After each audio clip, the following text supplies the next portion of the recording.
Hello friends, welcome back to my channel. Friends, ಈ ಒಂದು ವ್ಲಾಗಲ್ಲಿ ನಾನು ನಮ್ಮ ಅತ್ತೆ ಮಗಳದ್ದು ಏನು ಹೊಸ್ಕೆ ಅಂತಾರಲ್ವ, ಸೊ ಮೆಚೂರ್ ಆದಮೇಲೆ ಹೆಣ್ಮಕ್ಳಿಗೆ ಒಂದು ಶಾಸ್ತ್ರ ಮಾಡ್ತಾರೆ ಹಳ್ಳಿ ಕಡೆ. ಇವಾಗೆಲ್ಲ ಅದೊಂದು ಟ್ರೆಡಿಷ್ನಲ್ ಕೂಡ ಆಗಿದೆ. ಸೊ ಎಲ್ಲರೂ ಕೂಡ ಮಾಡ್ತಾರೆ ಅದೊಂದು ಶಾಸ್ತ್ರ. ಸೊ ಹಾಗಾಗಿ ನಾನು ಅಲ್ಲಿಗೆ ಬಂದಿದ್ದೆ. ಆಗ ಒಂದು ಚಿಕ್ಕ ವ್ಲಾಗ್ನ ಮಾಡಿದ್ದೀನಿ. ಸೊ ಅದನ್ನು ನಿಮ್ಮ ಹತ್ರ ಶೇರ್ ಮಾಡ್ಕೊಳ್ತಾ ಇದ್ದೀನಿ, ನೋಡಿ.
ಓಕೆ, ಇವಾಗ ಶಾಸ್ತ್ರ ಎಲ್ಲ ಆಯಿತು. ಶಾಸ್ತ್ರ ಎಲ್ಲ ಆದಮೇಲೆ ಅವಳನ್ನ ಮನೆಗೆ ಕರ್ಕೊಬರ್ತಾ ಇದ್ದಾರೆ. ಇವಾಗ ನಮ್ಮ ಕಡೆ ಈ ಥರ ಫಸ್ಟು ಹೊಳೆ ಶಾಸ್ತ್ರ ಅಂತ ಮಾಡ್ತಾರೆ. ಅದಾದ ನಂತರ ಯಾವುದಾದ್ರೂ ಹಣ್ಣು ಅಂದರೆ ಫಲ ಬಿಡುತ್ತಲ್ವ, ಇವಾಗ ಹಲಸಿನ ಹಣ್ಣು ಇಲ್ಲ ತೆಂಗಿನ ಮರ, ಈ ಥರ ಎಲ್ಲ ಒಂದು ಶುಭ ಮರ ಅಂತ ಹೇಳ್ಬೋದು ಅದೆಲ್ಲ. ಸೊ ಜಾಸ್ತಿ ಇವಾಗ ಫಲ ಕೊಡುವಂಥ ಮರಗಳದೆಲ್ಲ. ಸೊ ಅದಕ್ಕೆ ಪೂಜೆ ಎಲ್ಲ ಮಾಡಿ, ಸೇಮ್ ಇವಾಗ ಮದುವೆ ಟೈಮಲ್ಲಿ ಹೇಗೆ ಮದುವೆಗಿಂತ ಮುಂಚೆ ಅರಿಶಿನ ಶಾಸ್ತ್ರ ಅದೆಲ್ಲ ಮಾಡ್ತಾರೆ ನೋಡಿ, ಅದೇ ರೀತಿ ಇರುತ್ತೆ ಸೇಮ್. ಹೊಸ್ಕೆ ಶಾಸ್ತ್ರ ಅಂತ ನಿಮಗೆಲ್ಲ ಗೊತ್ತಿರುತ್ತೆ ಆಲ್ಮೋಸ್ಟ್ ಶಾಸ್ತ್ರಗಳು. ಅಂದರೆ ಹಳ್ಳಿ ಕಡೆ ಸ್ವಲ್ಪ ಡಿಫ್ರೆಂಟಾಗಿರುತ್ತೆ ಅಷ್ಟೇ. ಗಂಗೆ ಮುಡ್ಸೋದು ಅಂತ ಹೇಳ್ತಾರೆ ಇದಕ್ಕೆ. ಸೊ ಅದಾದಮೇಲೆ ನೆಕ್ಸ್ಟ್ ಇವಾಗ ಕೆಂಪಾರತಿ ಕಪ್ಪಾರತಿ ಅಂತ ಮಾಡ್ತಾರೆ, ಅದು ದೃಷ್ಟಿ ತೆಗಿಲಿಕ್ಕೆ.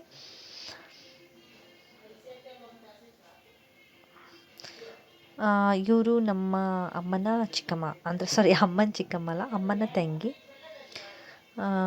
ನನಗೆ ಚಿಕ್ಕಮ್ಮ ಆಗಬೇಕು. ಎಲ್ಲ ಅಲ್ಲಿ ಇರೋರೆಲ್ಲ ನನಗೆ ಚಿಕ್ಕಮ್ಮ ಆಗಬೇಕು. ಸೊ ಅವಳಿಗೆ ಮಾತ್ರ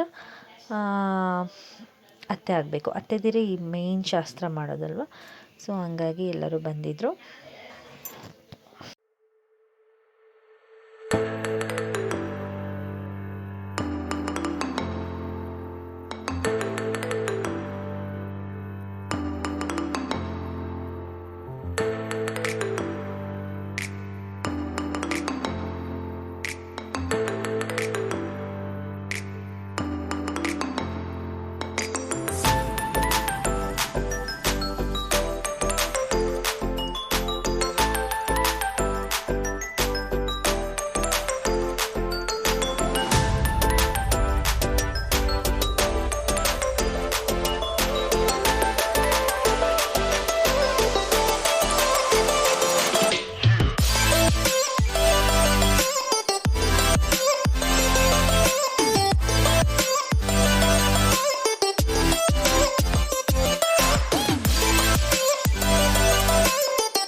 ಈಗ ಮೊದಲನೇದಾಗಿ ಅವರ ಅಪ್ಪ ಅಮ್ಮನೇ ಎಣ್ಣೆ ಹಚ್ಚಿ ಮನೆದು ಬಕ್ಲಕ್ಕಿ ಅಂದರೆ ಮಡ್ಲಕ್ಕಿ ಅಂತಾರೆ, ನಾರ್ಮಲ್ ಲ್ಯಾಂಗ್ವೇಜಲ್ಲಿ ಹೇಳಬೇಕು ಅಂದರೆ ಮಡ್ಲಕ್ಕಿನ ಕಟ್ಬಿಟ್ಟು ಇಡ್ತಾರೆ.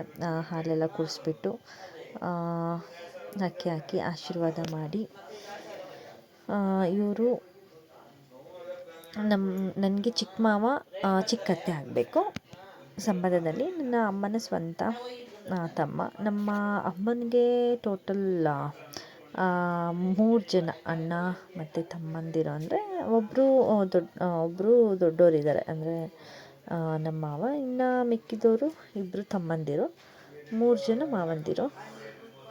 ಆಲ್ಮೋಸ್ಟು ನಾನು ವ್ಲಾಗಲ್ಲಿ ಶೇರ್ ಮಾಡಿದ್ದೀನಿ ಅವ್ರದ್ದೆಲ್ಲ ಡೀಟೇಲ್ಸ್.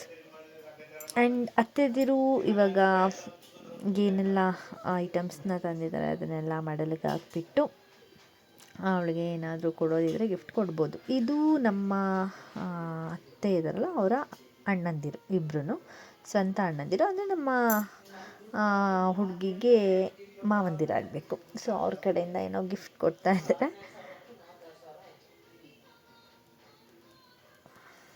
ನೆಕ್ಸ್ಟು ಹಾಗೆಯೇ ಒಬ್ಬರಾದ್ಮೇಲೆ ಒಬ್ಬರು ಹಾಕ್ತಾಯಿದ್ರು. ನೆಕ್ಸ್ಟು ಎಲ್ಲರದ್ದು ಶಾಸ್ತ್ರ ಆದ ನಂತರ ದೊಡ್ಡವರು ಅಂದರೆ ಹಿರಿಯರಾದಂಥ ಅಜ್ಜಿ, ತಾತ, ಮಾವ, ಚಿಕ್ಕಮ್ಮ, ದೊಡ್ಡಪ್ಪ ಇದೇ ಥರ ಆಶೀರ್ವಾದ ತೊಗೊಳ್ತಾ ಇದ್ದಾರೆ. ಅದಾದಮೇಲೆ ಏನೆಲ್ಲ ಆಯಿತು ನೋಡಿ.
ಅಮ್ಮಂದು ಮಡ್ಲಕ್ಕಿ ಶಾಸ್ತ್ರ ಎಲ್ಲ ಆಯಿತು.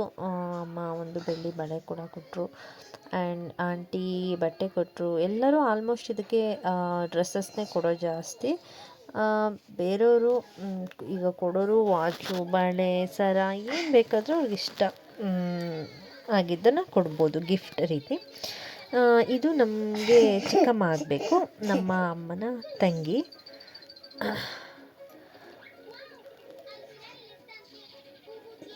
ನೆಕ್ಸ್ಟು ಒಬ್ಬರಾದ್ಮೇಲೆ ಒಬ್ಬರು ಆಂಟಿಯಂದಿರು ಎಲ್ಲರೂ ಕೂಡ ಮದ್ಲಕ್ಕಿನ ಹಾಕಿ ಆಶೀರ್ವಾದ ಮಾಡಿ ಅವಳಿಗಿಷ್ಟ ಆದ ಕಲರ್ ಕಲರ್ ಡ್ರೆಸ್ಸಸ್ನ ಗಿಫ್ಟನ್ನ ಕೊಟ್ಟರು. ಓಕೆ, ಇವಾಗ ಎಲ್ಲರೂ ಕೂಡ ಆಶೀರ್ವಾದ ಮಾಡಾಯಿತು ಹಿರಿಯರು. ಈ ವಸಗಿ ಅನ್ನೋ ಶಾಸ್ತ್ರನ ಯಾಕೆ ಮಾಡ್ತಾರೆ ಅನ್ನೋದು ನಾವು ಮೇಯ್ನಾಗಿ ಹೇಳಬೇಕು ಅಂದರೆ, ಈಗ ಒಂದು ಹೆಣ್ಮಗು ನಾವು ಒಂದು ಪ್ರೌಢಾವಸ್ಥೆಗೆ ಬರೋಕ್ಕಿಂತ ಮುಂಚೆ ಆ ಮಗು ಅಂದರೆ ಆ ಹೆಣ್ಣು ಮಗುವಾಗೇ ಇರ್ತಾಳೆ. ಈಗ ಹೆಣ್ಣು ಮಕ್ಕಳಿಗೆ ಹೇಳಬೇಕಂದ್ರೆ ನಾವು ಆ ಒಂದು ಹೆಣ್ಣು ಈಗ ಮೆಚ್ಯೂರ್ ಅಂದರೆ ದೊಡ್ಡವಳಾಗೋದು ಅಂತ ಹೇಳೋದೇ ಈ ಒಂದು ಮೆಚ್ಯೂರ್ ಋತುಮತಿ ಆದಮೇಲೆ ಆ ಹೆಣ್ಮಗಳು ಒಂದು ಹೆಣ್ಣಿಗೆ ಆ ಸ್ಥಾನ ಕೊಟ್ಟಂಗೆ. ಇವಾಗ ನಾವು ಹೆಣ್ಣು ಕುಲಕ್ಕೆ ಅಂತ ಹೇಳ್ತೀವಿ ಅಲ್ವಾ, ಇಲ್ಲಾಂದರೆ ಅದು ಏನೂ ಅರ್ಥನೇ ಇರೋದಿಲ್ಲ. ನಾವೀಗ ಒಂದು ಮುಂದೆ ಒಂದು ಮದುವೆ ಆಗ್ತೀವಿ, ಮದುವೆ ಆಗಿ ತಾಯಿ ಆಗ್ತೀವಿ. ಆ ತಾಯಿ ಸ್ಥಾನನ ತುಂಬೋಕೆ ನಮಗೆ ಮೇಯ್ನ್ ಬೇಕಾಗಿರೋದೇ ಈ ಒಂದು ಪ್ರೌಢಾವಸ್ಥೆ, ಅಂದರೆ ಮೆಚ್ಯೂರ್ ಆಗೋದು. ಸೊ ಆ ಒಂದು ಮೊದಲನೇದಾಗಿ ಫಸ್ಟ್ ಟೈಮ್ ಆ ಹೆಣ್ಣು ಋತುಮತಿ ಆದಾಗ ಅವಳಿಗೆ ಒಂದು ಆರೈಕೆ ಮಾಡೋದಾಗಿರ್ಬೋದು, ಒಂದಷ್ಟು ವಾರಗಳು ಆರೈಕೆ ಆದಮೇಲೆ ಅಂದರೆ ಅದೊಂದು ಸಂತೋಷದ ಕ್ಷಣ. ಯಾವುದು ಈ ಒಂದು ಮೆಚ್ಯೂರ್ ಆಗೋದು ಇದೆಯಲ್ಲ, ಅದೊಂದು ಸಂತೋಷದ ಕ್ಷಣ ಅಂತಲೇ ಹೇಳ್ಬೋದು. ಅದಕ್ಕೇ ಈ ಒಂದು ಶಾಸ್ತ್ರನ ಮಾಡ್ತಾರೆ. ಅಂದರೆ ಹಿಂದಿನ ಕಾಲದಲ್ಲೆಲ್ಲ ತುಂಬಾ ಜೋರಾಗಿ ಮಾಡೋರು, ಆದರೆ ಈಗೆಲ್ಲ ಅದು ಹೋಗಿದೆ. ಎಲ್ಲೋ ಒಂದೊಂದು ಕಡೆ ಹಳ್ಳಿ ಕಡೆ ಎಲ್ಲ ಇದು ನಡೆಯುತ್ತೆ ಅಷ್ಟೇ, ಶಾಸ್ತ್ರ ಸಂಪ್ರದಾಯ ಅಂತ. ಬಟ್ ಕೆಲವು ಕಡೆ ನಡೆಯಲ್ಲ. ಈಗಂತೂ ತುಂಬ ಪುಟ್ಟ ಮಕ್ಕಳಲ್ಲೇ ಈ ಮೆಚ್ಯೂರಿಟಿ ಅನ್ನೋದು ಬರುತ್ತೆ, ಮೆಚ್ಯೂರ್ ಆಗ್ತಾರೆ. ಅವ್ರು ತಿನ್ನೋ ಫುಡ್ಡಿಂದ ಆಗಿರ್ಬೋದು, ಇಲ್ಲ ಅವರ ಒಂದು ತಾಯಿಯ ಅನುಗುಣವಾಗೂ ಒಂದು ಬಂದುಬಿಡುತ್ತೆ ಬೇಗ. ಸೊ ಹಾಗಾಗಿ ಆ ಒಂದು ಕ್ಷಣನ ಒಂದು ಆಚರಿಸೋದು ಇವಾಗ ಸಂತೋಷದ ದಿನ ಅಂತ ಹೇಳ್ಬೋದು. ಫಸ್ಟ್ ಟೈಮ್ ಆ ಒಂದು ಹೆಣ್ಣು ಪ್ರೌಢಾವಸ್ಥೆಗೆ ಹೋದಾಗ ಈ ಒಂದು ಆಚರಣೆನ ಮಾಡ್ತಾರೆ. ಸೊ ಅಷ್ಟನ್ನೇ ಹೇಳ್ಬೋದು ಗೈಸ್. ಆ್ಯಂಡ್ ಇಷ್ಟೇ ಈ ವ್ಲಾಗಲ್ಲಿ ನಾನು ತಿಳಿಸ್ತಾ ಇರೋದು. ಈ ವ್ಲಾಗ್ ನಿಮಗೆ ಇಷ್ಟ ಆಗಿದೆ ಅಂತ ಅಂದ್ಕೊತೀನಿ. ಯಾಕೆಂದರೆ ತುಂಬ ದಿನಗಳಾಗಿತ್ತು ಈ ವ್ಲಾಗ್ ಮಾಡಿ. ನಾನು ವರ್ಕಲ್ಲಿದ್ದರಿಂದ ನನಗೂ ಕೂಡ ಬಿಡುವು ಸಿಗ್ತಾ ಇರಲಿಲ್ಲ. ಸೊ ಇವಾಗ ಆಲ್ಮೋಸ್ಟ್ ನಾನು ಯೂಟ್ಯೂಬ್ ಮಾಡಬೇಕು ನಿರಂತರವಾಗಿ ಅಂತ ಅಂದ್ಕೊಂಡಿದ್ದೀನಿ. ಸೊ ಆದಷ್ಟು ಸಪೋರ್ಟ್ ಮಾಡಿ, ಆ್ಯಂಡ್ ಇಷ್ಟ ಆದರೆ ಲೈಕ್ ಮಾಡಿ, ಶೇರ್ ಮಾಡಿ, ಕಮೆಂಟ್ ಮಾಡಿ ಅಂತ ಹೇಳ್ತಾ ನಾನು ಸದ್ಯಕ್ಕೆ ಈ ವಿಡಿಯೋನ ಇಲ್ಲಿಗೆ ಎಂಡ್ ಮಾಡ್ತಾ ಇದ್ದೀನಿ. Thank you.